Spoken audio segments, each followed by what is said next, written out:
nana nga yani alikana mamin be no kan nali awai kado na kera wilibali awai kado bitalike maminga ode awai kado maye na be awa makisal na bu kofo union africaine onyema ba awai kado odu akode strategique la neje temineke bi nendo kalo kleta ani duru abina le an fe jamana ngondana ana kundi dore hali no ya soro awai kada jira la ko bara nyoya abina ler dama abina okeya mi ye shoni masigi fan wero kan ka fo ka bino buluda akoni ya jetemine senegal ko ko nyema ba no be awai kado union africaine onyama bakufo dizer wati abichu aunga aeroport baina mimbe awai kado bilibili international awai kado murbu keta tokola aeroport mimbe okufo akoni alaje colonel Ashimi Goïta président de la transition ajira la ka fo ko ale de bita abismillah akwa ka agenda konona abina wulika joni chesuruke ni awai kado transition nyama ba ubina njwanyi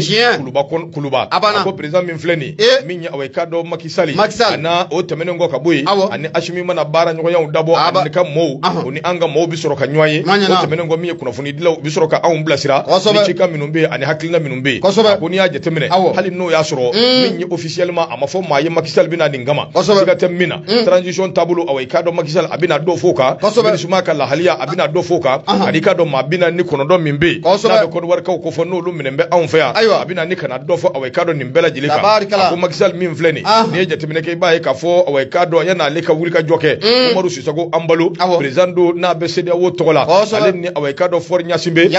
o fana tugo ka ka nyamai nunu fana kunyi wulika joke wati temenuna kasi aunga jamana ngondana ga yano cho utara Alassane Dramani Ouattara utaro defi ni ka soroka na awai kado anfaya do were tekui ka wulika joni chesuru ke min bisika to halibi min nya awai kado gele minumbe ani awai kado bangama minumbe bisika banchugumi akoni visiting min fleni kwa bisika dusira min ve oti dore ko divar ni Mali sorasi bina ni konondo manga mimbe a nyugo nyi tako flana mino bina buluda awai kado nimbe talike oka ino african nyama ba na bora awai kado anfaya ka bi kunda chadi kan sabu chadi ka ufana fi ndo minya awai kado bisi basa onyo onye ne do kosobe mimbe talike transition do mi fara kunda maka ngel ma doti fara kunda maka ufana nyonye mbe awai kado chadi ka ufi ko na wulula mina do na tawla anna fasire anna to nye fo monyera musa sa on kamara ni nya ka fasire l'indépendant uka bidon boli ibu nyabala man be ga nyama bunyanya asebe ko jaranyi nouvelle origine ne ba ale samaka girana munye demba konti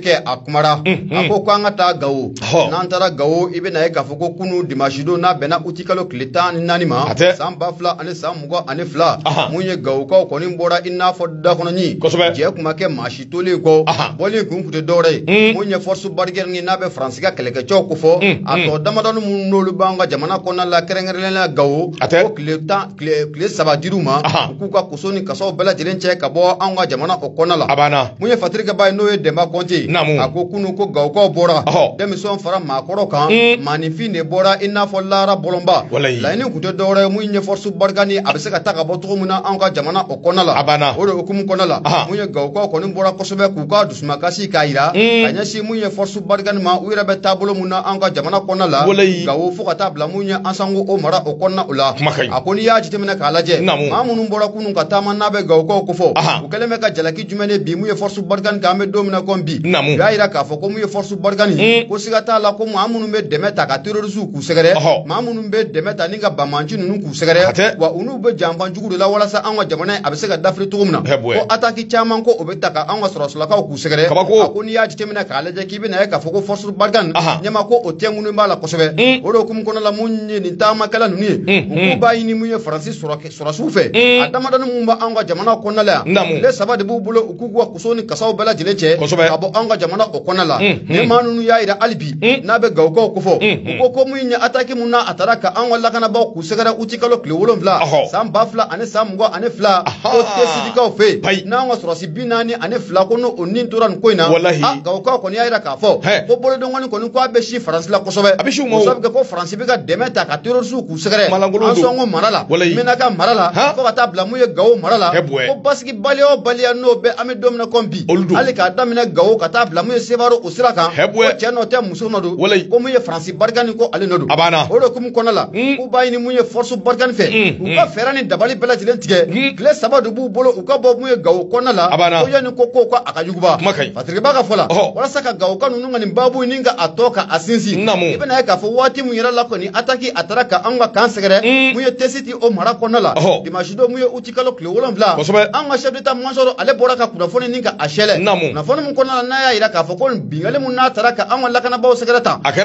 terrorisiw fɛ T-Site mara la ko siga tɛ fɛn mun na ko dɛmɛ dɔw yira ko drone dɔw yira sanfɛ mun ye dɛmɛ kɛ kosɛbɛ ka ɲɛsin mun ye nin terrorisiw ma walasa mun ye an ka kan a bɛ se ka bin cogo min na o de kun kɔnɔ la mun ye Gawukaw kɔni k'u tɛ fɛ ka 2 mɛn ɲɛmaa k'u tɛ fɛ ka 3 mɛn wa tile 3 de bɛ mun ye force Barikani bolo k'u k'u ka kuso ni kasa bɛɛ lajɛlen cɛ ka bɔ mun ye Gawo kɔnɔna la kunnafoni filɛ nin an y'a sama ka bɔ Nouvelle Horizon ale kɔnɔ Demba Konte ale sɛbɛnnikɛla ye Madu ka ɲɛmaa i bonya o b'a la Boubacar Traoré Bete min ye awai k'a dɔn nin ko in ma bali ne la sabu tubabuw ka kegun u bɛ anw na sunɔgɔ de k'a na ɲina n'o tɛ waati dira Barikani ma u ka taa ka bɔ yen u bɛ k'u ka kuso n'u ka kasaw cɛ nka u n'a ta bɛɛ u bɛ fɛ ka diilijuguw turu anw fɛ yan min bɛ se k'a to hali bi tiɲɛni o barika bɛ se ka cogo min bɛ se k'a to hali bi u ka ɲaga minnu dalen bɛ yan fan minnu b'o kɔnɔ o fanw bɛ se ka tɔɔrɔ cogo min nka Gawokaw ye wulikajɔ min kɛ nin ye o b'a jira k'a fɔ jɔn ko Ala u fana tɔɔrɔlen don o tuma hali bi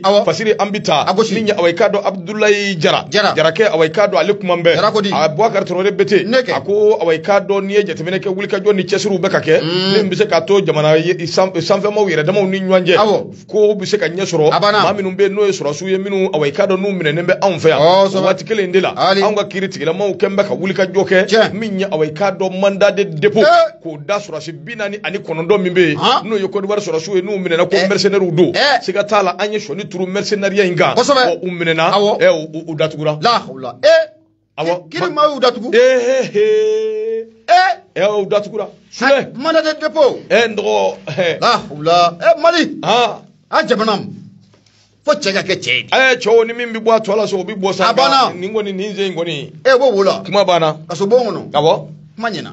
an bɛ taa min ye fasiri ye awai k'a dɔn kuma kɛn b'a ka Ablaye Jara a ko n'i ye jateminɛ kɛ Côte d'Ivoirekaw ka sɔrɔsi minnu bɛ yen ni hakili b'a la juillet kalo tile 10 san 2022 Bamakɔ aéroport ba in na an ye tɛgɛ da u kan ka sugu kɛ k'a jirala k'a fɔ ko mercenaires de don k'u nana awai k'a dɔn tiɲɛni ta ka ɲɛsin anw ka jamana in de ma olu maa minnu filɛ nin ye n'u minɛna Boubacar Traoré Bete siga tɛ min na a bilala kiiri tigilamaw ka bolo kan kiiri kɔni tigɛra awai k'a dɔn k'a fɔ min ye pôle judiciaire mɔgɔw awai k'a dɔn ani lutte contre le terrorisme ani crime organisé olu kɔni y'a jira k'a fɔ nin tɛ dɔwɛrɛ koyi ka bagama yɛrɛ dabɔ ka ɲɛsin anw ka jamana ma ka lagosi ta ka ɲɛsin anw ka jamana dilisudɔw ma o kumana u ye kiiri min bɔ k'a bin o tɛ dɔwɛrɛ koyi ka ninnu minɛ k'u datugu u ka taa dɔ kɛ kaso la ni baaraw ka se ka ɲɛ sɔrɔ fasirikɛba ko a ko kumana sa min ye nin ko bɛɛ lajɛlen ye a bɛ jira k'a fɔ hali bi a min ye wulikajɔ ni cɛsiri min bɛ yen n'a bɛ faamaw yɛrɛ damaw ni ɲɔgɔn cɛ Boubacar Traoré Bete o ma dan sira la hali bi dɛ a baaraw bɛ ka ɲɛ sɔrɔ a don n'a nataw la n'o fana wolola min na an n'o ɲɛfɔ fasodenw ye Ablaye y'a jira a ko awai k'a dɔn nin maa kofɔlen minnu filɛ nin kibaruya in bɔra ka bin k'a jira k'a fɔ enquête judiciaire o dayɛlɛlen bɛ ninnu juguya la o kɛra juillet kalo tile 18 parquet min bɛ yen n'o ye parquet général yalisa ka se ka bugunatigɛ yɛrɛ jɛlen k'o di maaw ma nin ko in kunkun n'a ɲɛɲɛ ye mun ye ka se k'a ɲɛdɔn awai k'a dɔn wulikajɔ kɔni kɛra ka enquête ta k'a di awai k'a dɔn gendarmerie enquêteur dɔ ma olu ka wulikajɔ kɛ ka enquêtew boloda a k'u ka enquêtew kɔnɔna na k'a yira k'a fɔ nin maa kofɔlen minnu filɛ nin siga t'a la koyi u bɛɛ ɲininkara de kelen kelen o ɲininkali ninnu awai k'a dɔn jaabi min fɔlen filɛ nin a bɔ ka bin ɲininkali ninnu bɛɛ lajɛlen surusu a jubaju o bɔra awai k'a dɔn jaabi ninnu de yɔrɔ ninnu filɛ nin ye awai k'a dɔn a jirala k'a fɔ atteinte à la sûreté de l'État awai k'a dɔn u y'o ta ka jamana sɛgɛrɛ wa o bɛɛ tɛmɛnen kɔ ka bɔ yen fɛn caman wɛrɛ bɛ yen awai k'a dɔn nɔ minɛnen bɛ ni min ye a ko waati kelen de la kiiri tigilamaw bɛ ka baara kɛ nin cogo in na k'u minɛ u datugura u datugulen kɔ min ye awai k'a dɔn cɛdenw wulilen don n'o bɛ sanfɛmaw kofɔ jamana ɲɛmaaw damadamaw u yɛrɛ damaw wulilen don u bɛ ka ɲɔgɔn ye yalisa ko in bɛ se ka ɲɛ sɔrɔ cogo min bɛn bɛ se ka kɛ a la cogo min o de kama min ye ONU maaw ye olu y'u sen don tulo na koyi sabu ONU maaw nana awai k'a dɔn yalisa bɛn bɛ se ka sɔrɔ a la vice secrétaire général min bɛ yen Nations Unies tɔgɔ la n'o ye awai k'a dɔn Nigériyakaw ka muso ye n'o bɛ Amina Mohamed kofɔ ale kɔni ye wulikajɔ kɛ ale ani envoyé spécial de l'ONU pour l'Afrique de l'Ouest Mohamed Saleh Anadif ale fana kalo tile kɔnɔntɔn 11 n'o ye utu kalo ye u taara Alassane fɛ yen Alassane tɛmɛnen kɔ u nana Baba colonel fɛ yen Ntɔma Jalabana Hashimi awai k'a dɔn tɛmɛnen kɔ Fori Ɲasinbɛ ale fana ye dɔ sɔrɔ a la nka nin fɛn fɛn filɛ nin ɲɔgɔn ye min kɛra Abidjan min kɛra Mali la ani n'a dun ka bɔ fɛn fɛn kɛra maa si t'a dɔn a kun ye min ye maa si t'a dɔn disons a jaabi kɛra min ye a n'a wolola min na nka siga tɛ min na Hashimi kɔni u selen a fɛ yen a ye sɔnni sigi min kan kosɛbɛ o ye anw ka laɲiniw de an ye min fɔ min je away ka dɔ Nations Unies maaw ye an ye min fɔ MINUSMA maaw ye an ye min fɔ min je away ka dɔ farafina ɲɛmaaw ye an k'u ma de u k'a fɔ Côte d'Ivoire kaw ye jongo ala anw filila a yafa ma an ye min kɛ a ma bɛn kelen filanan ye min an ye fo ka dugukolo meleke anw t'an to Côte d'Ivoire bilen ka yamaruya di yalima away ka dɔ ka fɛɛrɛw tigɛ min bɛ se ka kɛ sababu ye ka Mali away ka dɔ k'o bɔ a dabolo kan n'i ma malo n'i ma siran ka sɔrɔsiw bila ka na bingani waleya ta ka ɲɛsin aw ma i yɛrɛ b'a dɔn i jo t'a la so n'i minɛna i yafa n'o de bɛ kɛ sababu ye k'i labila i t'o deli wa a banna pewu kuma wɛrɛ tɛ o kɔ n dɔgɔ peuple ivoirien peuple malien nin bɛɛ ye peuple kelen a bɛɛ farafin joli de bɛ bolo a bɛɛ la Ivoiriens ka u sigi k'u miiri i ti sɔn min ma kana sɔn a ɲɔgɔnna wɛrɛ ka k'i la i ka jamana wɛrɛ la i ti sɔn min ka k'i ka jamana na kana sɔn a ɲɔgɔnna wɛrɛ ka kɛ i ka a ɲɔgɔn wɛrɛ kɛ maa wɛrɛ jamana wɛrɛ la a ti ɲɛ ka sɔrɔsi maa 49 ta ka maramafɛnw d'u ma ka na n'u ye jamana kɔnɔ k'i sigi ko wayi ko n'olu tɛ sariya kɔnɔ ko k'u la segin ka taga ko jɔna o bɛ kɛ cogo di ko sans délai minnu bɛ segin ka taga o bɛ mais an bɛ situation min na n'an bɛ taabolo min na f'u ka sɛgɛsɛgɛ k'a dɔn mun na karisa sɔnna ka nin kɛ wa ɲɛma ni sɔrɔsi 49 mun nana jamana in kɔnɔ u nakun ye fɛn min ye fɛn caman de bɔra a ko in kɔnɔ la ayiwa u nana jɛkulu min tɔgɔ la olu bɛɛ forila ka bɔ olu bɛɛ y'u fori ka bɔ MINUSMA wo Nations Unies bɛɛ forila ka bɔ fori bon hali bi Alassane sigilen don a dɛmɛbaa dɔw bɛ yen olu bɛ fɛ ka Mali ni Côte d'Ivoire kari ɲɔgɔn awɔ an kana kɛ Alassane ko ye an kana kɛ Assimi ko ye abada an ka kɛ an yɛrɛ ka du kɔnɔ ko ye kosɛbɛ a banna n'i filila bɛ yafa de deli kosɛbɛ e ka bɔ dugu kɔnɔ ka na maa dɔ sigilen sɔrɔ i ka du cɛmancɛ la i tɛ maa min dɔn i tɛ maa min dɔn i t'a kalama marifaw b'a bolo muruw b'a bolo i t'a nakun dɔn e dun ka denbaya bɛ so kɔnɔ a bɛɛ sɔɔri bɛ so kɔnɔ yen i t'a nakun dɔn e bɛ na dɔrɔn karisa bɔ kɛnɛ ma wa ayi i b'o minɛ i b'a minɛ dɔrɔn k'a labɔ wa mun y'a se i b'a sɛgɛsɛgɛ de fɔlɔ k'a se a dan na kosɛbɛ n'a sera a dan na ni kun min y'a se n'i y'o ɲɛdɔn a banna i bɛ fɛɛrɛ min kɛ i b'o kɛ a banna mais ka wuli ten dɔrɔn ka bingani waleyaw ni kɛwale dɔw ta ala ni ko politiki ko ya n'a ma sabali politiki b'a mago sa dɛ nin tɛ foyi bɔ sɛden ni sɔngɔ la farafina politicien ninnu caman bɛ yen politicien tɛ dɛ yɔrɔ Assimi tɛ politicien ye abada sɔrɔsi don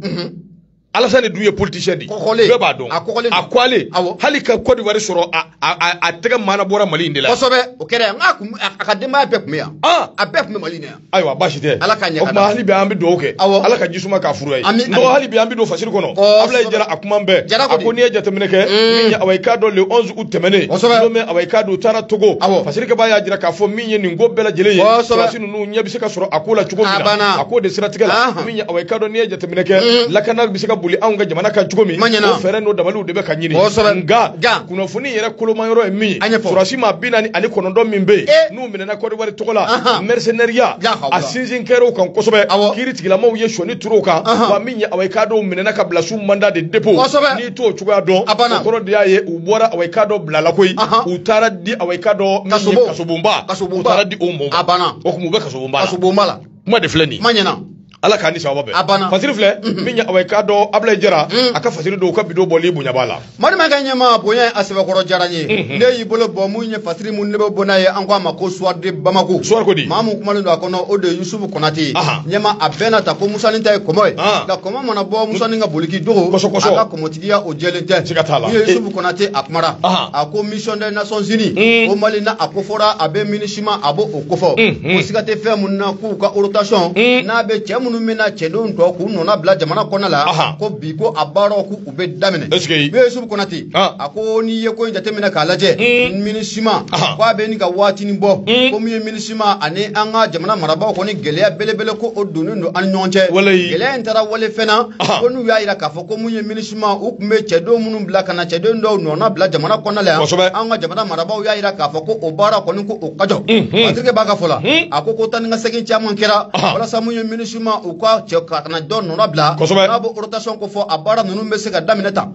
Patrick b'a ka fɔ la a ko ni dun y'a jateminɛ k'a lajɛ an ka Mali marabaaw ye nin kɛwale in ta ka MINUSMA k'a sɛgɛrɛ cogo di a ko ni hakili b'a la i n'a fɔ i bɔra k'i da don a la cogo min na sɔrɔsi 49 mun n'a bɔra Côte d'Ivoire jamana na juillet kalo tile 10 ka na an ka ba Maliba o kɔnɔ la n'an ka jamana marabaaw y'a jira k'a fɔ k'u bɛna dɔɔnin min kama sariya sɛbɛn foyi tun t'u bolo wa dangaliya foyi tun t'u bolo u nakun foyi tun tɛ an ka jamana in kɔnɔna o la a ko kabi o dɔɔnin kama i bɛ na ye k'a fɔ ko min ye minishima ananga jamana marabao gele akoni ko anana dun ɲɔgɔn cɛ kosɛbɛ o de kum kɔnɔ la mun ye mari banabaaw y'a laɲini k'a fɔ n'a ma ɲɛ k'a fɔ ko ni sɔrɔsi 49 ani 9 in o kun nakun ye kana minishima kɛlɛkɛcɛ dɔw de nɔnɔ bila wa a nɔnɔ bila an ka bɛɛ lajɛlen kɛ c'est tout c'est fini o de kum kɔnɔ la k'i bɛna ye k'a fɔ ko mun ye jumado n'o bɛnna uti kalo tile 12 ma mun ye alimanw ka maa mun bɛ n'ale bɛ minishima tɔgɔ la kɛrɛnkɛrɛnnen na hali bi u ka défense fana tɔgɔ la o ye kibaruya kɔni k'a bɔ k'a bin tɛ cari o y'a yira k'a fɔ ko n'a ma ɲɛ k'a fɔ ko mun ye rotation ko o baaraw bɛna jɔ wa mun ye alimanw ka kɛlɛkɛcɛ minnu bɛ an ka jamana kɔnɔ la yan k'u bɛna fɛɛrɛ kɛ ka segin n'u ye so ka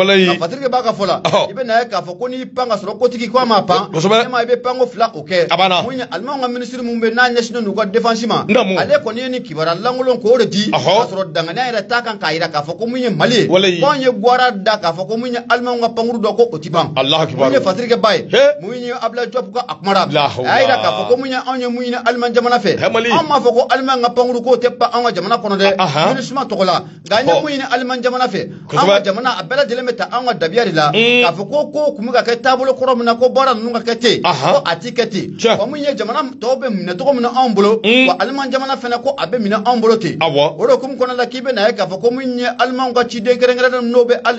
minusima o kɔnɔ la o y'a yira k'a fɔ ko nin taabolo min kɔni filɛ nin siga kɔni t'a la ko nin ye kibaruya duman ye wa olu aliman jamana ko ani ba Maliba yɛrɛ an bɛna jɛ k'an bolo ɲɔgɔn ma sira caman o fɛ ne ma fɔ ka taa bila mun ye lakana bunakun kɛnɛ kan ka Patrick ba kɔni y'a yira k'a fɔ ko mun ye minusima an ka jamana marabaaw ma dɔwɛrɛ ɲini koyi u tun bɛ taabolo kɔrɔ mun na an ka jamana kɔnɔ ka tɛmɛ ba bɛ don maa t'a dɔn ko a donna cogo min na cɛ bɛ don maa t'a dɔn ko a donna cogo min na o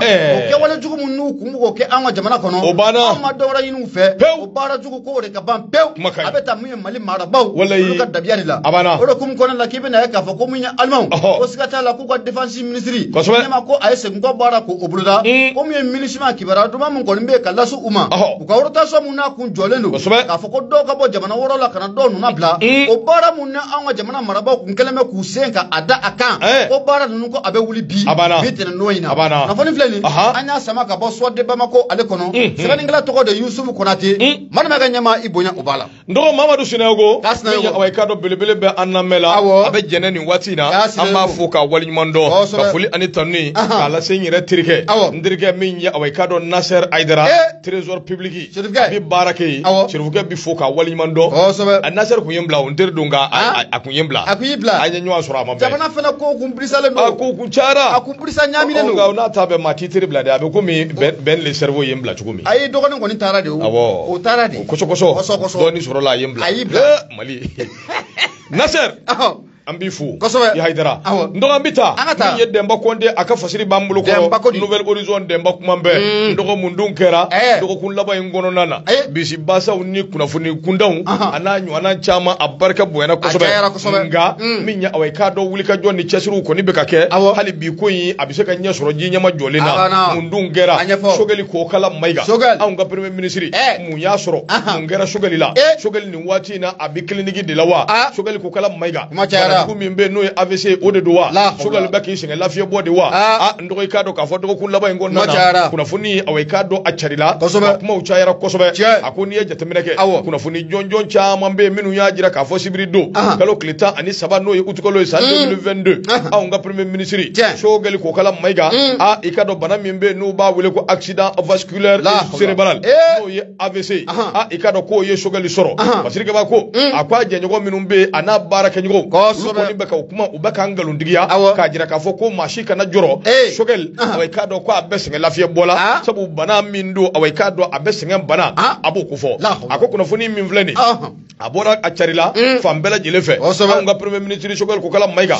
n dɔgɔ k'i k'a dɔn jumadon ko awa i k'a dɔn wuladani fɛ yalima jumadon wulaw ka taa se sufɛlaw ma Sogɛli Kokala Mayiga ko a man kɛnɛ ko a banana min ye awa i k'a dɔn kunnafoni fɔlɔfɔlɔ minnu n'o carila olu bɛɛ y'a jira k'a fɔ ko AVC ko AVC ye jumɛn de ye k'i kirin wa ou bien k'i bɔ k'i joli jɔ ten jaki ou bien ka kɛri jɔ de don de o de tɛ wa ka kɛri jɔ wa awɔ o de don o de don o ma ɲi dɛ k'o de y'a sɔrɔ awa i k'a dɔn min ye kumaw kɔni cayara kosɛbɛ ɲɛ b'a a bana in ma ɲi o ma ɲi dɛ a t'i minɛ i ka wuli i dafalen ka wuli i ti kɛ maa ye ka gɛlɛn dɛ n'ale kɔni y'i minɛ ɲɛma maa yɛrɛ t'ale kisi ka maa ma Ala k'an kisi o ma Ala k'an kisi o ma dɛ o tɛ dɛ ayi sumaya don de don cɛkɔrɔba sɛgɛnna o ale bɛ kuma a bɛ kuma ne y'a fɛn fɛn dɔn ko AVC kɔni ya emina a wuli cogo manya koyi ayi be wuli kɛrɛ kan ni ho o kɛrɛ kan ta man de dabɔlen yawa ni sera ka wuli kɔni donc da caman be c'est tout c'est fini du de abana awɔ ala kana ko yi amina ya rabbi a kuma in ka fɔ a ka famuya du koyi ko ni yɛrɛ tala yo ide a kana sigi ka a ka fɔ ka famuya di abana parce que ba ko a ko kuma na sa min ya ajira la ka fɔ ko de shogel sɔrɔ a ko clinique dɔ be an ka capitale kɔnɔ ko shogel ko awai ka dɔ a be o de sira tigɛ la min ya awai ka dɔ ma caman fana be n'o ye shogel masura maw ye olu kɔni kɛnbɛ ka wuli ka jɔ kɛ ka maw hakili latigɛ ka maw hakili sigi k'a jira k'a fɔ shogel awai ka dɔ minnu ye kunnafoni di ko jugu ngalo do wa jɛtɛ dɛ a bɛ se ko ma shogel sɔrɔ shogel ma do min awai ka dɔ nin waati laban ninnu kɔnɔna na a ka girin ka jɔ ani a ka boliboli o barika ka bon kosɛbɛ o kumana sa min y'a yɛrɛ ka dɔgɔtɔrɔ min be min b'a furakɛ o de ye shogel ye k'a jagoya ni fina baara yɛrɛ bɛɛ ka jɔ a ka waatini dɔ ta ka furakɛliw kɛ awai ka dɔ yalisa a bɛ se ka lafiya o kuma ko shogel a ti mɛn a bɛ na koyi fasiri kɛba ko a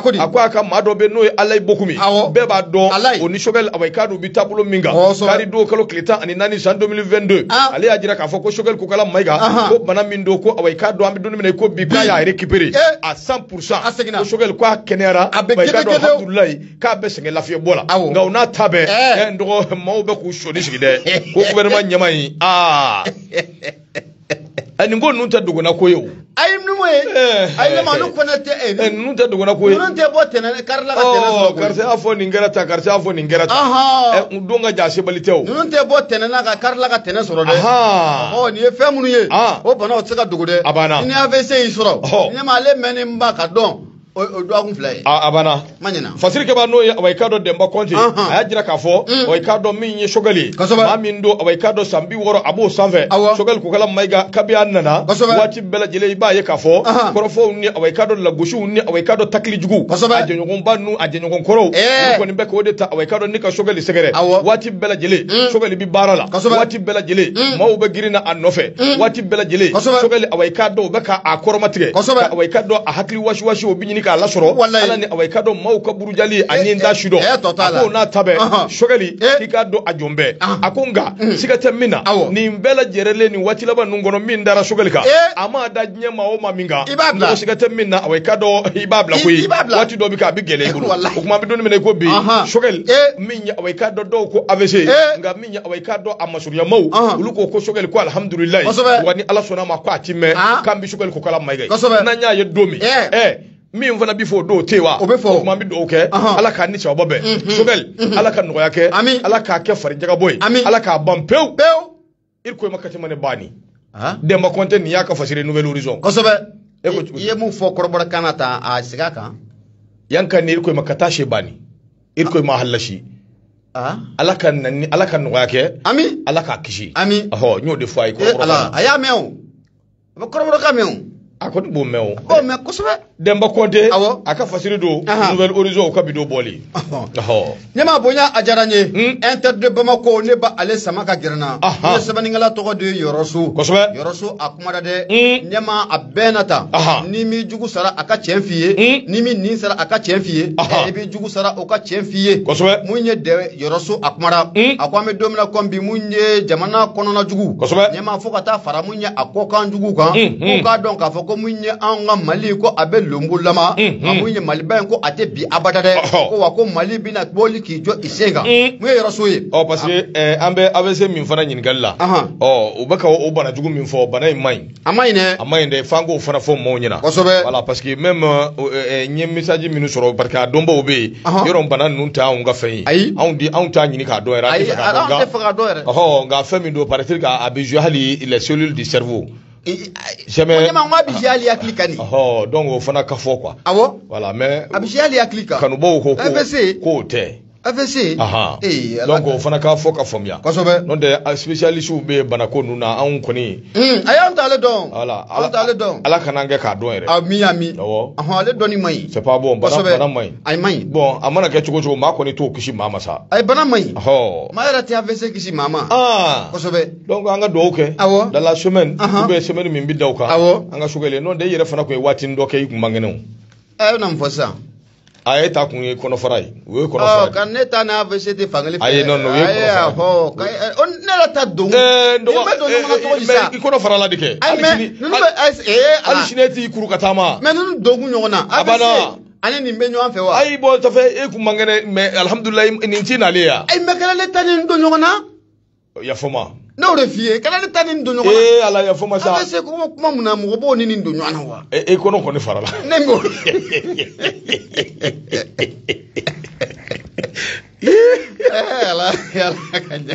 ala kan gisi kan tanga ami ala kan nogoya ke bide an bise ka boro ke e bide an bise ka yele kosobe non de dun temena e boro tanti kosobe yele tanti o nyana tige yere ni alhamdulillah bi ko so kosobe ala kan nogoya ke bismillah ngata ya rasul nyama abena tani mamun jona fali gelengala la tika doni ka siga kuna de ento de bamako akumara ako kanyasi munye jamana kono jugu ko kata faramunya akoka jugu ma ko ka don ka foko anga mali ko ambe lumulama amuye jamana ko ate boka bine akoni ya jetemna ka laje jamana konna jugu fokata faramunya akoka jugu kwa nyama obuka feran dabali bela jelene tigi senga munya ataku beke munya muku prento be do jugoro amisika du be da ubeta bi munya dugla do nga ka machama ko oningena ko ukaraba abulo la fem bela jelembe jaso kabu ubulo wasikata la nyama nu bela jelenke kunde dore ayira leme ka foko munya anga arme monte en puissance ko ngoni ko olano ko kabo ambulo ko ni bara nunu bela jelenke kunte dore ko okokoi munya jamana kono do ku findeni ka kemu transition kan ko ni jamana kono jugu dengono jugu nunu fokata fara munya akokan jugu kan ku be ka ni fera nunu bela jelene blasinga mamuye fatrike bay ayira ka foko ame domine ko bi adugulente mashila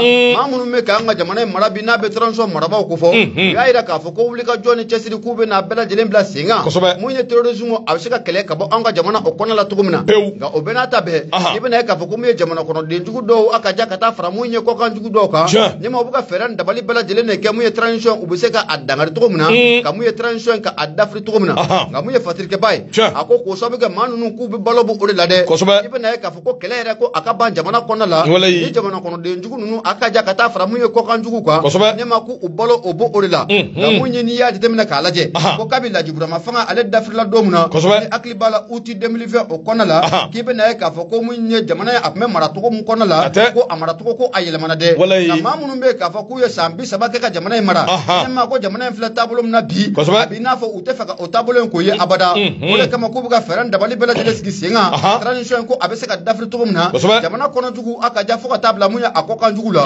ka don ka foko munye mali nyama ko mali ko ambe lumulaba ka muye jamana ko ate boka bi abada muye fatrike bay no yerosui ayira ka foko muye tabi transition atako flana munkera doni munga muye chokro banja no be banda ko fo kata fara muye ba muktar wan ga ulu gena ka bo fanga akuna ibe na ka foko muye mali don ko angera anyere koy musabga muye mali anga horoya anga dame nyama anga klenia abina foko o signa mali don bolo kono bide fatrike baga fala muye yerosui aka don ka foko muye fatrike bay yerosu ako muye mali don kono jugu fo kata fara muye akoka jugu ka ka don ka fo anga dame muno signa oma anga oronya muno o signa oma foko tabolo bina bile ka no furanga bo mali don taga nyama ko ye fenye ko mali don tunusi abada ka alaje ko orokum kono la ibe na ka foko ali muye pangru kura muno anya soro ka bo irsi jamana la anga kolonel mumbe no de sulna sadio kamara ale ko ne ayira ka foko muye armée monde en puissance nyama ka me dom na bigo ko radimi te ko nyadimi ko odo wa feran dabali bela de lem siglema senga mamunu mbe ka foko be jamana kono wa mamunu fana be ka foko be jamana ko kan ni mali din jugu do ni mali nganyata nu ta affaire ko ka feran dabali bela de lem sigi senga munya anga armée en ponte en puissance nyama ko o ko mi sika dafri tugumna ako munya anga jamana fama no be kolonel asim ko ta ko fo ale ka yeta aye mu fo mali do nye ko ma dugo mali do shila asim ko ta ayira ka fo ko be na feran dabali bela de lem senga munya lakana be sika na anga jamana kono tugumna so sabge mamu mana bamanya ko do ka tinani bo nyama achiliko obi kono gelamu no abe anga lakana boka kabi 2012 nyama foka na blasa 2020 munya asim ko ta aya bela jele odo ko kum kono la ko aye feran dabali bela jele tike senga mana ma fe ngani ka di anga arme ma munya fe chama ngani ka di arme ma jagu ya kelamu ne atalen takana an sekreta an be seka bo adiga kono tumna ko sabga ko jagu ya keladu odo kum kono la kibe na ka fa ko munya malidondo mamu be no maliden jugu jamana kono foka ta bla munya akoka na la ko kana fo feran dabali bela jele na tigale me seve arme monte en puissance nyama ko okuma kana fo halishina bifo woni flani anya sama ga bo interde bamako ale kono yoroso ale sebenengele maru be ga nyama ibunya obala ndo Bakar Sagara general minya away kadwa nambe sangari abe aya jira k'a fɔ wasolo bɛɛ b'i lamɛla lɔfɛn a bɛɛ lafɛn min ye yanfolakaw an b'u fo ɲuman dɔn n y'o dɔrɔn de faamu o ye Wulibali ye koyi u ka dɔnkili la n ye min faamuya wasolo dɔnkilidala bɛɛ bɛ nin da dɛ lɔfɛn bɛɛ lafɛn bɛɛ b'o dɔn mais Wulibali don dɛ lɔfɛn bɛɛ bɛ t'i da a bɛ dugawu de kɛ ɲɛma Ala ka n'a cɛ ko yɛrɛ kɔrɔ ye jumɛn de lɔfɛn bɛɛ bɛ t'i da kɛ adamaden hali ni san 100 balo dugukolo in sanfɛ don dɔ i bɛ jigin bɔgɔ jukɔrɔ man y'o dɔrɔn ni o kuma man di de nana ne mana n'a ye dɛ n'o tɛ ne tɛ faga dɛnɛndonyaw fɛ ne tɛ faga ni kibaruya ninnu mɛn n dɔgɔya n'an ka taa sugu la Idrissa Mayiga kɔrɔbɔrɔ kɛ a kuma bɛɛ sɛbɛn kɔnɔ sɛbɛn min n'an ko a ma ko le repère nɔgɔ da dumuni fɛnw an ka gɛrɛ olu la an ka da d'u la tigɛjigi minnu bɛ yen ani awayika dɔn ala jugu minnu bɛ yen minnu t'i sera ala ɲɛ u tɛ tamakiya jɔnni bɛ yen min bɛ ka awayika dɔw don kaman kɔrɔ ni ka se k'u kisi a ko n'i ye jateminɛ kɛ i b'a ye k'a fɔ nin crise min filɛ nin ye gɛlɛya min bɛ tali kɛ da dumuni fɛnw kan a b'i n'a fɔ fɛn dɔ fɛn min ni anw yɛrɛ ye awayika dɔn a laɲini ni k'a labɛn ni k'a suru fasodenw kan sabu n'i ye jateminɛ kɛ sɔrɔ bosonba dɔw bɛ yen minnu t'i sera ala ɲɛ u t'i tamakiya gouvernement awayika dɔn ale ye wulikajɔ kɛ waati tɛmɛnen n'o ye utikalo tile 7 ye ka tabali gosi conseil des ministres extraordinaire awayika dɔn kɛra yalisa min bɛ se k'a to awayika dɔn wulikajɔ ni cɛsiriw bɛ kɛ fɛn min bɛ yen n'o ye gɛlɛya ye n'a ɲɛsin bɛ fasodenw ma a bɛɛ bɛ se ka jigin cogo min parce que b'a y'a jira k'a fɔ gouvernement y'o min ta yalima awayika dɔn e k'o ye bɔli kɛ wa sabu hali bi min ye awayika dɔn tigɛjigi ninnu dɔw bɛ yen u bannen don gouvernement ye min fɔ k'o kɛ wa u bannen don awayika dɔn u b'u ban kolokoto k'a ti mɛnɛ sisi ti bɔ o de bɛ maaw kamana guwa o de y'a to ɲininkali bɛ kɛ la sa jɔnni kelen de bɛ ka awayika dɔn nin sɔrɔ bosonbaw jɔnni bɛ k'u protéger tigɛjigi ninnu walahi ɲɛma jamana yɛrɛ tɛ se ka miliyari 14 bɔ ka di maaw ma ko nɔma y'o ko la Fasirikɛba ko a ko fɛn min bɛ yen n'a bɛ maa tɔɔrɔ nin ko in bɛɛ lajɛlen na o de ye k'a fɔ gouvernement kɔni ye wulikajɔ kɛ ka ko kɛ ko min yɛrɛ bɛ yen a b'i n'a fɔ a bɛnnen tɛ gouvernement yɛrɛ ma n'o bɛ tali kɛ gouvernement ye décision minnu ta a ko gouvernement a binna jɔjugu de kɔnɔ koyi sabu yɛrɛmabila jɔ a binn'o kɔnɔ n ka sirati ko la jɔ a binn'o kɔnɔ yurugurugu ni ɲamilijugu jɔ awayika dɔn o binn'o kɔnɔ maa minnu bɛ yen n'o ye awayika dɔn fournisseurs ye minnu bɛ na ni awayika dɔn an ka da dumunifɛnw ye a caman bɛ yen min ye awayika dɔn ko papier de k'a jirala k'a fɔ sɔrɔ bosonbaw don ko ka n'a sɔrɔ bosonbaw tɛ a caman bɛ yen warimugu cɛra ka d'u ma min ye awayika dɔn yalisa u ka se ka na espérance kisɛ kelen awayika dɔn a t'u la cahier de charge min nana u kɔni ye fɛɛrɛ kɛ ka na n'o ye nka u n'a ta bɛɛ min ye awayika dɔn bilala minɛn min kɔnɔ n dɔgɔ o minɛn kɔnɔ ko u t'o dɔn a ko nka u b'u ta la ala yɛrɛ fana bɛ a ta la sabu min ye awayika dɔn garisɛgɛ de bɛ anw na koyi anw garisɛgɛ kɛra mun ye ala ye maa di anw ma maa min bɛ yen n'a bɛ hami ni Mali de ye ala ye maa di anw ma maa min bɛ yen n'a tɛ teriya sira lajɛ ala ye maa di anw ma maa min bɛ awayika dɔn n'a tɛ awayika dɔn sira wɛrɛw lajɛ Mali ko in kɔ min ye colonel Asimi Goita a ko a misali caman Asimi y'a jira sabu logement sociaux dilen Asimi ye min kɛ Amadu ko maa si la Asimi ka conseil spécial dɔ bɛ yen o furumuso o fana kɛra cogo min na fo ka t'o démissionner Asimi ye Mali de bila sanfɛ a ko o ka bɔ yen loi électorale o min fana kɛra sababu ye min ye awayika dɔn gouvernement ni CNT olu korobosora ɲɔgɔn na Asimi ye Mali ko de ta ni k'a bila sanfɛ a ko waati bɛɛ ni ko k'a bi jɛngɛ Asimi b'a corriger awayika dɔn ni Mali ko de Fasirikɛba ko a ko de siratigɛ la min ye awayika dɔn Mali gouvernement a wulila k'i jɔ a ko awayika dɔn wulikajɔ min kɛra ka min ye suman ye k'a di maa minnu ma k'u ka na n'a ye n'u ma se ka na n'a ye awayika dɔn minnu ma na u bɛ poser o tigiw la k'a di maa wɛrɛw ma ni ka sɔrɔ ka awayika dɔn fɛɛrɛ kɛ olu bɛ se ka na n'o ye cogo min Fasirikɛba ko a ko hali n'o y'a sɔrɔ gouvernement ye décision caman ta hali comité de suivi interministériel k'olu bɛɛ lajɛlen ta yalisa baaraw bɛ se ka kɛ a ko awayika dɔn service min bɛ yen n'o bɛ direction générale du commerce ani congrès ko fɔ olu fana b'u ka baara an'u ka wulikajɔ la a ko nka siga tɛ min na consommateurs n'o ye anw ye anw minnu b'a san n dɔgɔ min ye gouvernement ka nin bɔ ka bin n'a ka wulikajɔ ye n'a ka kurukasɛri an ma nɔ foyi y'a la an ma nɔ foyi ye nin na nɔ foyi ma y'a la nɔ foyi ma y'a la hali sini prix minnu bɛ yen u b'u cogo la a b'a cogo la hali sini prix minnu bɛ yen u b'u cogo la a b'a cogo la prix minnu bɛ yen Wulibali don u b'u cogo la nɔgɔw ka bɔ yen min ye awayika dɔn min yɛrɛ ye ko gɛlɛya ye sukaro tulu nɔnɔ nin fɛn fɛn filɛ nin n'a kun bɛ feere n dɔgɔ awayika dɔn min kun bɛ feere bɔrɔ la sukaro min ye a kilogramme o tɛ feere bilen butigitigiw ye ala de minɛ sa k'a fɔ n'u y'a san n'i tɛ sukaro muganna san i k'a to yen ni kilo kelen de bɛ k'i ka mɔni na i b'a muganna hakɛ min bɛ bɛn kilo kelen ma i b'o san n'i y'a mɛn biti minɛ kilo ye 160 ye 80 ye hali bi i ma détail di ɲama an ka y'o de fɔ sa n dɔgɔ n bɛ min f'i ye misɛnnin ninnu u k'olu to yen sa jega kuma ba jamana bi se miliyar ni jega miseni jega kuma ba mbina ni fasire iba fo miya sa miliyar tan nani ndo iba fo miya sa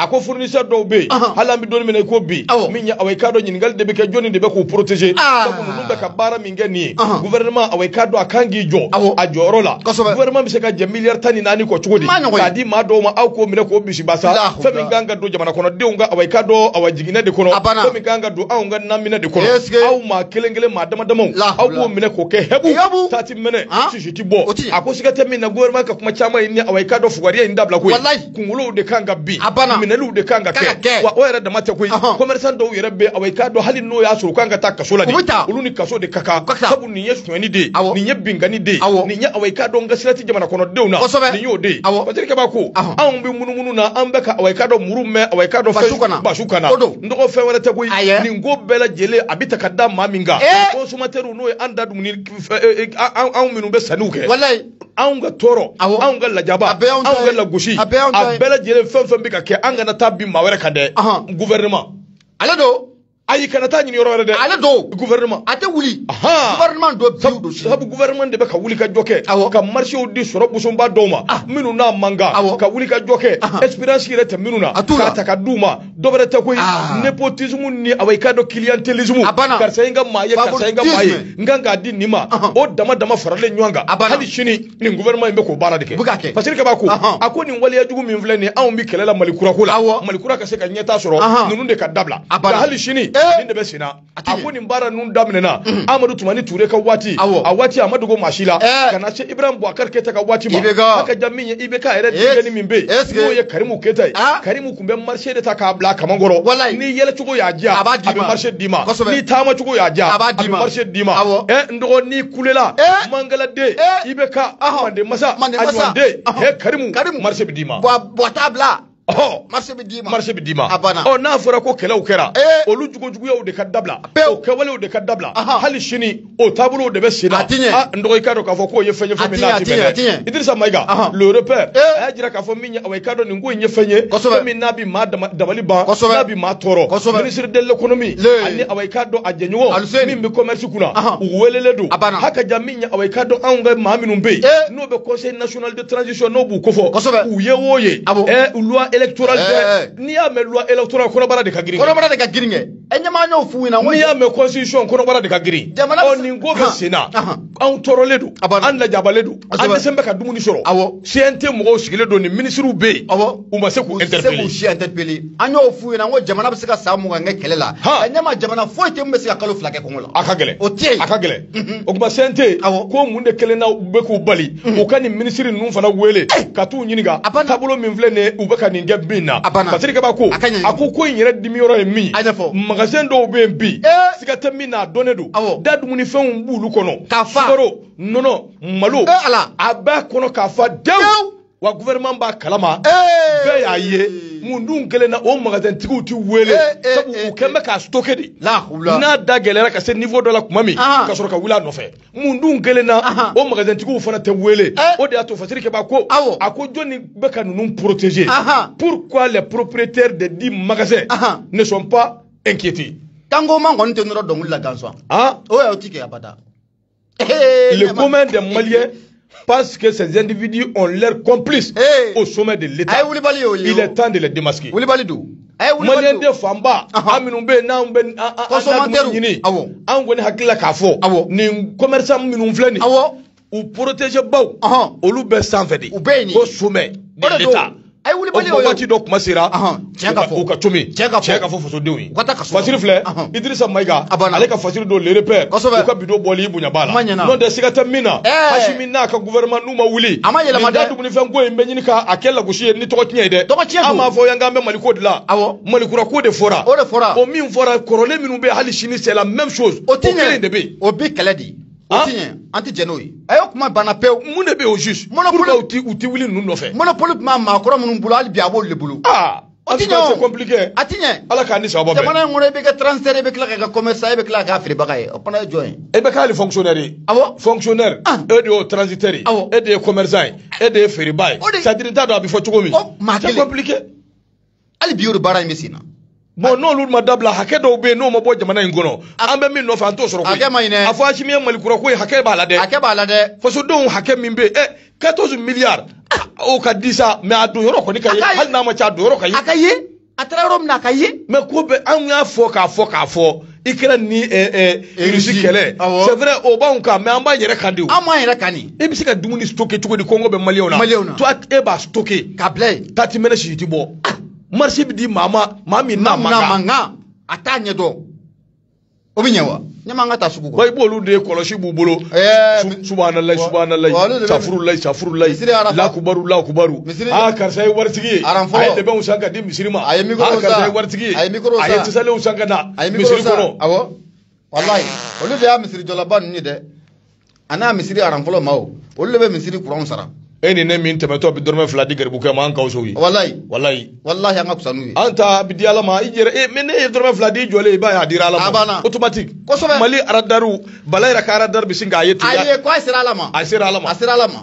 wallahi ta nu se mandi alama ko aya atete ma yen fanfe mali kera anga fuli billet pourquoi le gouvernement n'ouvre pas des magasins pour vendre certains produits comme le sucre, le riz à la population. Au fana tient on ka magasin daile ka sukoro ni malo fam mimbe sukoro malo nono mugu ani sukoro malo nono mugu tulu ko magasin daile nous ye magasin kelen daile buka sumugu la gawsu bo foti tibula kanasa o passé no essence ngo tibere ayo tibere ete bo mo bugula kanasa abana no mana ibina sa kosobe mais ka monopole di maumati comme ça ala kanisa babe gawsu ambita sugula radio Noura FM nega juru sira 76 33 43 03 76 33 43 03 ameta sugula soni amenyo sura kuna fon tawbiya ananyo ndeme kadini ni waljut kala mo kene ayon deme ankaw deme ka bingeni kala ni ma faraw ni waljut kala mo kene naye kuna foni so bingeni kala ni ma faraw ni waljut kala mo kan ay ne gudruci deme sola ne gudruci fe wota taramina bisheki foni fu dani kere muga walma bisheki foni fu dani woro blanc bisabani woro binani ani duru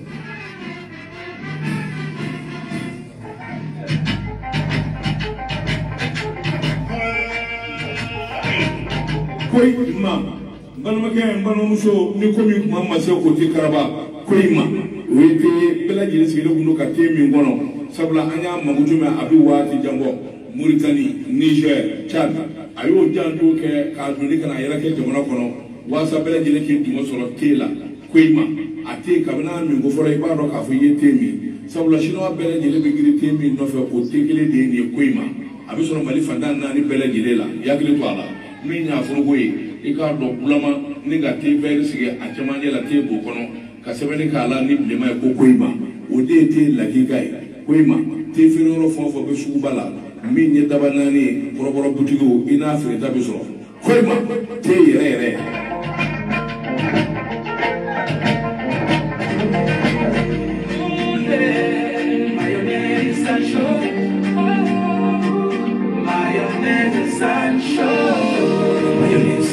accompagne au quotidien.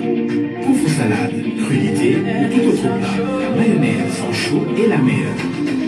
La mayonnaise sans chaud est fabriquée avec de l'huile de colza et du jaune d'œuf. La meilleure mayonnaise sans chaud, c'est de la vraie mayonnaise. Elle est riche en vitamines, en énergie et en protéines. Mayonnaise sans chaud.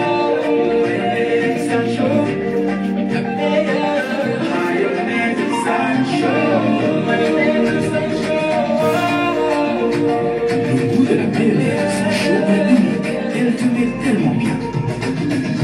Mayonnaise sans chaud. Mayonnaise sans chaud. Mayonnaise sans chaud. Mayonnaise sans chaud. La mayonnaise sans chaud, la meilleure de toutes.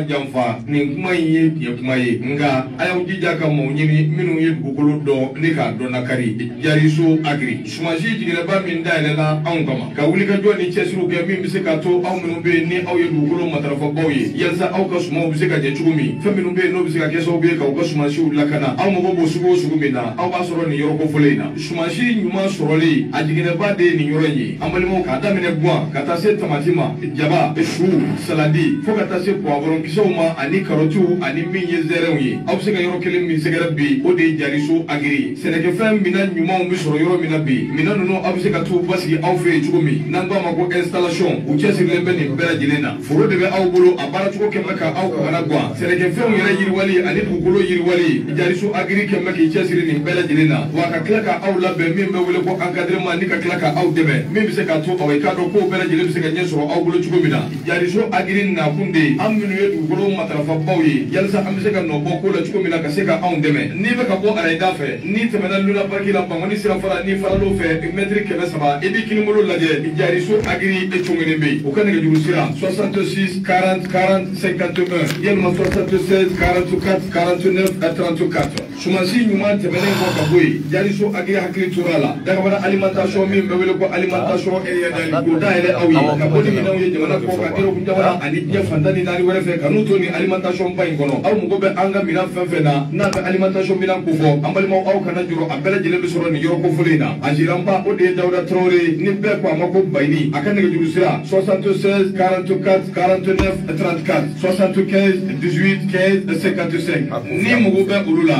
ni sira bangoni plateau la shikoro ni sira ga yoro mi be no be wele ko bisi are ambali mo aw be aw ka alimentation elia dai aw be adaile le soro aw ka ni bisi wasa kama jariso agri alani alimentation elia dali dunga faji ga ba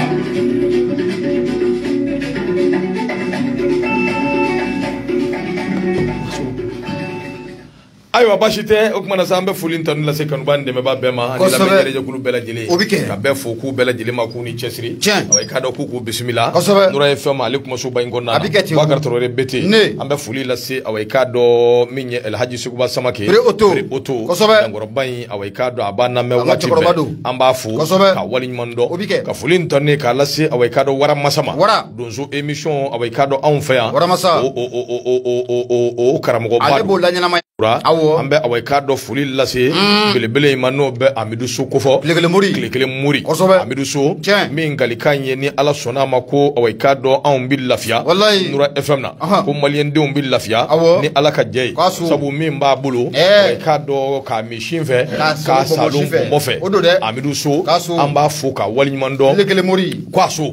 ka Mohamed Lalabi k'a fo nin waati in na Kɔnɔwari jamana kan a tulo b'an na k'an t'o la ka awa k'a dɔn n yɛrɛ ka cɛkɔrɔba n'o ye Madu Ture sanfɛ sirakaw ka belebele sanfɛ an b'a fo ka waleɲuman dɔn nɔgɔ min ye an ba kan dara a bɛ Sikaso a b'an lamɛn Isa Kulubali bɛ Faransi nin bɛɛ ye kanubaw ye minnu tulo b'an na an b'u fo k'u waleɲuman dɔn Sakɔ Oldinga siga t'a la i k'a lɔn de n k'a lɔn kɛ n kɔrɔkɛ don dɛ kɔrɔkɛ don e kelen ne kɔrɔkɛ don wa ne kelen kɔrɔkɛ don awɔ hali sini kana kɛ ten dɛ Sakɔ Oldinga n kɔrɔkɛ don e tɛ kɔrɔkɛ ɲini Isikɔrɔni ni Bangoni Daɲinɛbugu tɛ yan a ko a tɔgɔra sigida ko ye wa awɔ n kɔrɔkɛ don hali sini Misiraka don ayiwa e ko cogo di Sakɔ Oldinga Mohamed Sakɔ an b'a fo ka député fo ka Sakɔ Oldinga baarakɛla bɛɛ fo ale de kalikan ye ko ni Ala sɔnna a ma denmisɛnw bɛ se ka lafiya cogo min musojɛkuluw bɛ se ka lafiya cogo min ale de ka wulikajɔ bɛ o sira fɛ Binu Keita an ka foli tanu o bɛ ka ɲɛsin Binu fana ma Nura FM sanfɛ n dɔgɔ i bɛ a fasiri kurukuru de sabu waati kɔni a taara waati taara Jarasɔn yɛrɛ bi yan waati taara an ka taa ɲɛma indépendant kana bila ne bɛ n bolo don bɔ ni a ye Dawuda Sangare a kumara ko sɛgɛ ka sɛden ta o ye laada ye k'i sigi sɛkulukulu kan k'a dun o ye jɔnmaya da ye ko bras de fer tɛmu na ale kɔfɔra a bɛ syndicat jɛkulu belebele mun n'o bɛ baarakɛlaw lafasa ani gouvernement ko nin waati na ko juru kɔni ko a sɛbɛkɔrɔ carilen don u ni ɲɔgɔn cɛla la o de hukumu kɔnɔna la ni hakili b'a la ko mun ye uti kalo tile 3 mun ye INTM ɲɛmaaba n'o de ye Yakuba Katile a ye bataki dɔ ci bataki mun ni ka taa di minisiri mun n'o ka baara ɲɛsinnen don forobacɛw ɲɛnabɔli o kan bataki mun na laɲini dɔ kɛ laɲini mun n'a bɛ tali kɛ mun ye sanayɛlɛ kalansow la olu ka lakɔli mɛtiri 11 mun n'olu bɛ kan ka ta ka taa fonction publique kɔnɔna la Yakuba Katili y'a yira k'a fɔ ko nin ye baara ye ko baara mun ni ani sariya ko tɛ taa ɲɔgɔn fɛ o de hukumu kɔnɔna la k'i bɛna ye k'a fɔ ko mun ye jamana gouvernement a ka mun ye ministre muso min yɛrɛ bɛ n'o ka baara ɲɛsinnen nin cakɛyɔrɔ ma ɲɛma n'o de ye madame Jawara Awa Paul Diallo a bɔra ka Yakuba Katili k'a jaabi dɛ a yira k'a fɔ ko mun ye Yakuba Katili n'o bɛ INTM ɲɛmaaba ko fɔ ɲɛma ko a ka laɲini ninnu caman bɛ k'i bɛna ye k'a fɔ ko mun ye a ɲaaminen don politique siraw de fɛ wa o ye fɛn ye ko jamana gouvernement tɛna don o la bi ko jamana gouvernement ko a tɛna don o la sini ko politique ma don wa ko politique ko caman ɲaaminen don a kɔnɔ politique ko mun ye fatirikɛ ba ye n'o ye Dawuda Sangare a y'a yira k'a fɔ ko ministre som bɛ n'o ka baara ɲɛsinnen don fonction publique ma n'o de madame Jawara Awa Paul Diallo a y'a yira k'a fɔ ko mun ye Yakuba Katili kɔni bɔlen filɛ ka laɲini mun kɛ nin ye a ka dɔn k'a fɔ ko nin laɲini k'a tɛ se ka kɛ cogo si la o sabu ka lakɔli mɛtiri minnu filɛ nin ye k'u ni gouvernement de sigira u bɛnna a kan wa i bɛna ye k'a fɔ k'u tɛmɛna kiiri bɛɛ lajɛlen fɛ walasa ko mun ye nin laɲini ko o bɛ se ka sɛŋu cogo min na ko n'a ma ɲɛ k'a fɔ ko gouvernement ko ani ni lakɔli mɛtiri ninnu k'u ye kɔmɔkan mun kan ko jɛgɛ kɔni ko a bɛ tila o kan jagoya o de hukumu kɔnɔna la ko Yakuba Katili k'a dɔn k'a fɔ ko gouvernement ko a ka segin a kɔ wa k'a fɔ ko nin arrêté ninnu ko gouvernement ka segin a kɔ ɲɛma ko ye fɛn ko a tɛna kɛ bi wa ko a tɛna kɛ sini wa ko Yakuba Katili a ka nin laɲini ninnu caman bɛ yen i bɛna ye k'a fɔ ko mun ye politique ko de ɲaaminen ba a la wa mun ye jamana gouvernement kɛrɛnkɛrɛnnenya la mun ye ale ka cakɛda n'o bɛ ministre som n'o ka baara ɲɛsinnen don fonction publique ma ko olu tɛ politique baara la wa olu bɛ mun ye jamana baara la kunnafoni filɛ nin an y'a sama ka bɔ mun ye indépendant ale kɔnɔ Dawuda Sangare ale sɛbɛnnikɛla ye i bonya o b'a la nɔgɔ Jibril b'a lamɛn an b'a fɔ ka waleɲuman dɔn Yakuba ka politique ko kuma in a mɛnna awɔ i k'a dɔn maaw da b'a la o kumana sa min ye awɔ i k'a dɔn Yakuba Katili u ka sabali min ye jamana bɛ se ka lafiya cogo min u kana ni biribasa foyi ye biribasa kuma faamuya a banna min ye awɔ i k'a dɔn Semana Sidi Traoré bɛ fo nɔgɔ min ye kunnafoni ye Demba Conte ale ka fasiri bɛ an bolo kɔrɔ min ye Nouvelle Horizon Demba kuma bɛɛ nɔgɔ min ye anw ka armée i k'a dɔn k'a fɔ sɔrɔsi dɔw u ye Ala minɛ ka anw ka kan dɔ k'o filmer k'a jira k'a fɔ awɔ i k'a dɔn olu bɛ taabolo min na awɔ i k'a dɔn ka lagosi ta ni ka ɲɛsin armée ani jamana yɛrɛ ma a ko vidéo dɔ vidéo in sɛbɛkɔrɔ carila awɔ i k'a dɔn Mali fan 14 bɛɛ fɛ a ka ja diɲɛ yɔrɔ caman dɔgɔkun tɛmɛnen anw ka militaire dɔ n'o ye sɔrɔsi dɔw ye olu ka condition de travail n'o y'u ka baara kɛcogo ye i k'a dɔn k'a fɔ u bɛ ka o filmer k'o bila ka taa nin ye fɛn ye fɛn min n'a kɛra sababu ye tɛgɛ daru yɛrɛ kan k'u minɛ sabu n'i ye jateminɛ kɛ a jirala k'a fɔ ko min ye ninnu ye u ka kumakanw kɔnɔna na ko dɔnkili bɛ ka da fan bɛɛ fɛ ko armée monte en puissance ko waati kelen in na k'olu bɛ yɔrɔ min na bi awɔ i ka dɔn k'olu bɛ condition min na min ye kɛnɛ kan ko condition don condition min n'a dogolen tɛ ko bɛɛ k'a lajɛ anw ka kan min bɛ awɔ i ka dɔn san tɛmɛnen kɔ kan in bɛ cogo min na ko bɛɛ k'o lajɛ sɔrɔsi ninnu tun bɛ ka awɔ i ka dɔn kumakan in de fɔ u bɛ k'a filmer ni k'a bila awɔ i ka dɔn fan bɛɛ lajɛlen fɛ a k'o de siratigɛ la Masina kan don awɔ i ka dɔn min n'a bɛ Segu fanfɛla la a ko nin ka ɲi logement yɛrɛ awɔ i k'a dɔn tɛ yen nka fasiri y'a fɔ cogo min dɛ nka sɔrɔsiw kɔni bɛ awɔ i k'a dɔn taabolo min na o dɔnnen don o tuma san ma na cogo min u bɛ lahaliya min na o fana dɔnnen don san ba mana na awɔ i k'a dɔn ko bɛ gɛlɛya cogo min o fana dɔnnen don a ko de kan awɔ i k'a dɔn o de yirala sɔrɔsi ninnu dɔw fɛ ka awɔ i k'a dɔn lagosi ni fɛn dɔw ta ni k'o tugu a nɔfɛ a ko de waati kelen in kɔnɔna na anw ka dirigeants n'o ye sɔrɔsi ɲɛmaaw ye olu y'a jira k'a fɔ sɔrɔsiw ye kalan min kɛ a n'u degera min na ani ninnu filɛ ka waleya min kɛ a cɛ ka jan i ko jɛgɛjala ani baji o de siratigɛ la ko ninnu awɔ i k'a dɔn u ye sariya sɔsɔ sɔrɔsiya gundo ani sɔrɔsiya sɛgɛrɛw ye min u y'o sɛbɛkɔrɔ sɔsɔ o kuma tɛgɛ daru ka nin waati in na ni ka taa n'u ye gendarmerie min bɛ yen n'a bɛ Segu min ye awɔ i k'a dɔn u bɛɛ lajɛlen u la mɛra jumadon kalo tile 12 tɛmɛnen min y'u bila nin na awɔ i k'a dɔn sabu nin kɛwale min filɛ a b'i n'a fɔ i bɔr'i bakɔ la ni ka suuru duguma Fatirikɛba ko a ko nin ko min filɛ ɲininkali min taara k'u sɛgɛrɛ ɲininkali ninnu kɔni kɛra cogo min na awɔ i k'a dɔn o dɔnnen don nka kunnafoni di siraw fɛ a jirala k'a fɔ gendarmerie maaw ka ɲininkaliw tɛmɛnen kɔ n dɔgɔ ninnu minnu filɛ nin ye awɔ i k'a dɔn a ka ca Ala fɛ sɔrɔsiya yɛrɛ ka fini b'u kan na gɛn k'u sen bɔ a la awɔ i k'a dɔn ni ɲangini min fana ka kan k'o ta ka ɲɛsin u ma i k'a dɔn o de ye fɛn ye fɛn min n'a bɛ k'u bɛlɛ Nouvelle Horizon nin y'a ka fasiri ye n'i y'a ye formation bɛ k'i kun i bɛ kalo joli joli kɛ ani san joli joli i b'o de kɛ formation na n dɔgɔ n'i y'a ye o bɛɛ bɛ kɛ o bɛɛ kɔrɔ de y'a ye fendo be e kanga digola o e jagwai o ne mo fomya o akuma ka chasa de ka surashia na kibulu ko were no te e jamana be tabulu mina koni anga do ke nyoy ami awo sikata la nyama mu ye Jeneba Jallo afena sogolemana ame fulita ninga segere ko ne ko ajalo ka fa na ko ajalo Mamadou Kulubali amba fana fu bete wati koni be kase nga minye awekado yana nga tambe ni tatelela ka ke ka kunche minye awekado 7D mimbe nanga mako la sentinelle ale mambe ambita farikulo nyeneje ambita awekado o fanve farikulo nyeneje fanve minye assemblée générale belebele akera awekado stade malien de Bamako blanjou blangai akero tokola mambe doni mene ko bi stade malien de Bamako minye awekado Mahamadou Samake sam jama nyira twama ale taraka bla awekado comité de transition ale taraka bla o nyama ya sam jama o ye awekado stade malien Ashimi Goita bina awekado shogel ko kala maiga abeno nyini ko sa minye bare usoro ka ke stade malien de Bamako kuna ko kibera yimbi na kunu karido cleta ani nani 2022 assemblée générale ba minno kera awekado comité de sage mo wele dake kanyeshi maminu ma comité de sage o ye stade cour suprême lu o de koy lu ya bla yoro me abe ko mana sa lu ye wele dake wele dai awekado ajabira ko minya awekado la nyini kundi dowre na manje ka fo Cheikh Jallo ale lablala awekado jagwado ma were kan nyini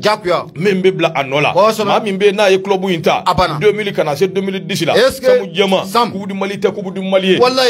super ku buye championnat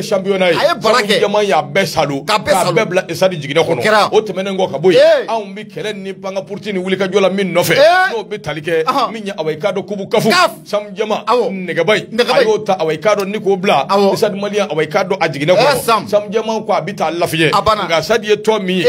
gun todu sadi to mi abla mandi ni ali segena ka hali fono ya sori ibi sadinga na de note ibi nya yoro sadi malia de ko no mogo jorila ndo biti nofe ko sam jema utara nofe ko mi mbi sena ma mi mbe no bi se ka ko nyene bo ko sam jema ko sam jema amabashi do ala ko sam jema nana ko ni watina assemblée ko ni ya jira ka fo sadi malia de ko nyama kele mi mbala sam jema supporteru joueur dirigeant hali sadi chew nyama ye sam jema o kuma fana bina ka gouvernement de sigi yani gouvernement ka siga be abaka shogali nyini folo na yo soro o kuma na ka shogali bije ka gouvernement sigi o kuma sad malien de Bamako bebi do dakelen fe ka bo dakelen fe blanjou blangai sam jama aye mamin norobla o Cheikh Jallo yi manyina non nyama bara nyina les sages donner à César ce qui appartient à César donc sama bali général Jobu ni bebi fo ka be wali nyimando Noura FM le vieux tabouret benga fuli fay voilà sikatala gawso ko ni miga ira ka fo wati ngone asibo ko bana ko abana pew ante bita en kuruka da ndo mi radio bara wati ko nga do mbetengele ni sura ka wuda ni ya programme na ale nyama e pour directeur de programme nga abi don bete gelen sura ka wuda la ala ka ni sababu wati ko ni nani jo ambe fuli ani tonni amba la se kanubani de me babema ala mejere je kulu bela jilefo minya awekado radio e Noura FM awo madu mega studies de blanjou blaga sigatola ni ala sona shina antina nywa sora ka foli la se Yakuba Ginduma ka foli la se Yusuf Sisokoma Jibril awekado ko kwa jabate ka foli la se minya awekado ami Markoma ka foli ntanu la se Fatim Kulubali ma ina arama nyebe awa kaba be ani femvana be Maidu Maibe amba fana foka wali man ani church dembayale do ko baro ni mogodo bi wuli sa ulube labon sabati ubina baro ku ka baro ni ka kadide kadide gawsu to ko jime baro na gaswa cher lan ta to do ni ala chey badon ni juga kere kanda ide de fem don ta do sa kala to leta d'accord sini meni mbeli sinyini ni ala chimna abenyini basite nega be gawsu keta bulu minya awekado awa fane ale be Facebook ko fa ni bula matrore do bere awekado célibataire ko nyama ba ko man sa minya fandoy jarason jara ale kumbi am baramene kalande du ni ala sona sini ana binywa soroya kuna funi di keneka ka refu bakar trore bete ne maimunatu de ko man ka madu maiga Noura FM bi kono ani nani tomi murumuru duru 76 33 43 03 o nega juru sirai aketo beninka sallallahu alaihi wa sallam akambe